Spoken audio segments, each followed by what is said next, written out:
Take a second here to tell us who you are. So my name is Olivia Hill. I am born and raised in Nashville. I grew up in Westmead until I think it was 79 when we moved to Bellevue, and with the exception of the 10 years I was in the Navy, I've lived within 6 miles. Why did you want to run for council at large? One of the biggest reasons I want to, and the reason I'm running for at large is for my experience, because I want to help Nashville's underground grow at the same rate everybody's trying to grow the above ground, because people understand Nashville traffic and they understand how much traffic has slowed down with all the people that's moved here. The same thing has happened to all our utilities. So power, water, storm drains, sewers, internet, phone service has all slowed down, and that's my expertise. We have a lot of power outages. Is there a problem with our grid? No, I don't think there's a power problem with our grid. I think that there's certain areas that have been slightly overloaded due to growth, and that's one of the areas that I want to work on the most. I know that I've been talking about power issues for the last few years, and everybody's like, Olivia, there's no problem with power. The lights are always on. This is not California. And then we had Christmas, and it really brought a lot of attention to a lot of people. And so that's another one of the reasons why I'm running too, is because NES is their own separate little entity, and so. Would that be your top priority on the next council, should you make it? Utilities and infrastructure is my number one priority. That's my expertise. You have talked a lot about the fact that you would be the first trans woman to serve on the Metro Council. How do you think that perspective could help you lead the city in the right direction, given the climate that we have right now in the state? Well, to be honest with you, I'm running as Olivia Hill, the qualified person and the qualified candidate. The fact that I'm trans is just something, another part about me. I'm not running to be the first trans woman in Tennessee history to ever hold an elected office. I'm not running for the first trans person to do anything. I'm running as a capable woman to be able to do a job. But you bring a unique perspective, you've got to admit that. I do. And what should people know about what's happening with the state and Metro and the attitudes of people at present? Well, you know, it's one of the things that I have tried so very hard with this entire campaign is to shine as much light away from the fact that I'm trans. Because I worked at Vanderbilt, I was in the Navy for 10 years, and by trade, I'm a plumber, pipe fitter, welder, high voltage electrician, diesel mechanic, jet engine mechanic, boiler specialist. I was union shop steward. I'm a union member for 20 plus years, and I even helped design a control system that's currently running Vanderbilt power plant now. And so I am fully capable of doing this job.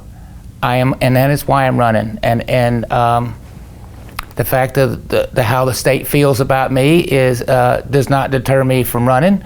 And I stand up for trans rights and trans folks, but I have learned in my transition that I fight more for women's rights than I do for anything, because I have learned so much in my transition. Do you think there are things, though, that a local government can do for populations that maybe are not served well by local government?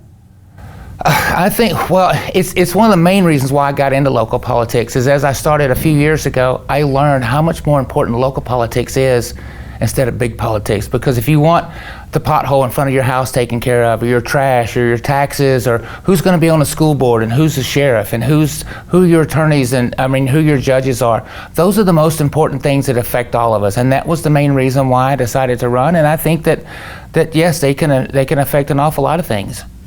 Given your background and the fact that you've analyzed a lot of big systems, transit, what are we going to do, and have you got a concrete idea to put on the table? I tell everybody, Nashville really is Atlanta in 1983. And those of us that are old enough to remember how Atlanta really stumbled the first couple of years, and then they had some sewer issues, some water issues, and then they worked through that and they took off running. I think the same thing is with transit. I don't think that transit is something that we should look at and consider maybe looking at. I think it's something we need to do day one. I think that we're behind where we need transit. One of my collateral duties at Vanderbilt is I paid the WeGo bill because Vanderbilt employees ride for free. And it was always a very small number because it's not really accessible to most people that work second and third shift, weekends, nights. And so we need to expand the bus system so that it's 7 days a week and covers more areas. I live in Bellevue, on the backside of Bellevue in 35, and we don't have public transit out there at all. Likely there will be a referendum again, at least another attempt. Where do you think funding could come from for a grand transit plan? My ultimate goal is to be able for us to sit with the state and connect with the state and be able to patch some things up and get along and get the state involved. I think that it's something that's very achievable. I've learned anything at all in life is you can't push a rope, and you have to be able to sit down with folks and work with them. I think that we also need to sit and meet with all the surrounding mayors and the other counties and work with them as well, because most of the people, or a lot of people that work in Nashville live outside of the area, because a lot of people do service jobs, and a lot of our police and fire cannot afford to live in Nashville, and so they all live in outside areas. So you foresee a regional approach? I do. Tell me, what do you think the job description is for an at-large council member, if you were going to write it? It's a lot of different hats. You're sitting up front, but you're also to help some of the other districts when they have issues, or somebody gets overloaded, if somebody is out sick. You cover issues that cover the entire county. It's one of the reasons why I decided to go at large instead of just in District 35, because I believe that for me to tackle all of the utilities and infrastructure that we have, it needs to be countywide and not just in Bellevue. Tell me how you would begin lobbying other districts if you had an idea or proposal to put forward. Well, I've been to every council meeting in the last probably 6 weeks. I have already tried to start building some relationships with people. I've been going to a lot of the meetings about the racetrack, and I went to the racetrack gatherings I had at the racetrack so that I could learn more about what's going on and connect with people and see who's involved and how people are, and build some relationships already. Do you see the track project moving forward? I know it's kind of in a stall position. The one thing I've learned is that a lot of the people that live in the area are not necessarily for it, and a lot of people that are for it don't necessarily live in the area. But I remember one of the first concerts I went to was Willie Nelson, was at the racetrack in '78, I think it was, somewhere in there. I'm not gonna say I'm that old, but anyway.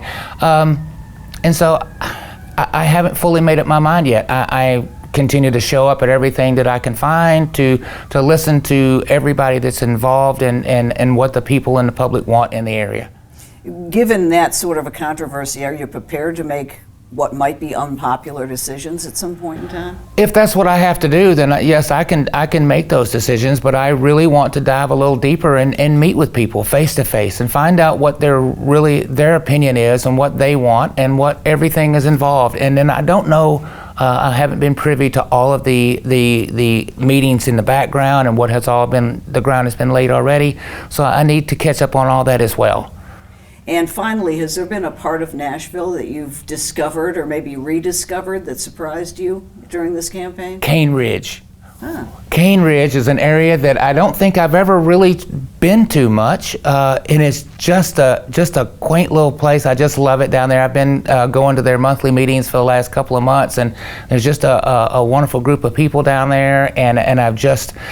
the two things that when I made my political calls, and I called a lot of the elected officials to let them know I was running, and the two things that I was told the most is, one, Olivia, you're going to meet some of the nicest people that you will ever meet, and two, you have no idea how big Davidson County is until you campaign an entire county, and both have proved to be true.